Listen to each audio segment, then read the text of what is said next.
嗱，跟住去到第二條題目噶啦喎，嗱呢條題目咧佢咁玩嘅，佢話我叫做14e to the power 負 2x 次等於5個 x 加次，佢係要求你 solve 個 x 啦，咁啊而且係3個有效數字。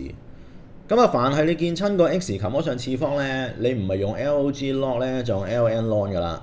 咁但係由於我見到個 e 字啊，所以用 ln 會較為恰當一啲。咁如果係嘅咧，就 ln 啦，5嘅 x 加次。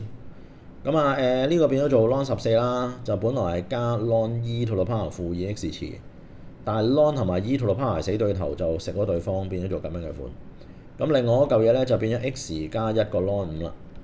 嗱咁有 x 嘅咧就歸一邊，咁啊 x 乘以 ln 5就加2，冇 x 咧歸一邊就叫做 ln 14就減 ln 5。咁所以其實我哋個 x 咧就可以計得到，就係叫做 ln 14就減 ln 5就除以 ln 5咧就加2嘅。O 唔 OK？咁 OK 晒嘅話，咁啊最尾咧你都要撳機㗎啦，因為人哋話叫你準確至3個有效數字，都預你係撳爛佢。ln 14刪括弧減 ln 5刪括弧就除以括弧 ln 5刪括弧再加2撳落去。OK， 我哋計到咯，我哋個 x 咧就係叫做0.285，人哋有3個有效數字啊嘛，咁啊成功咧就計到呢一條題目。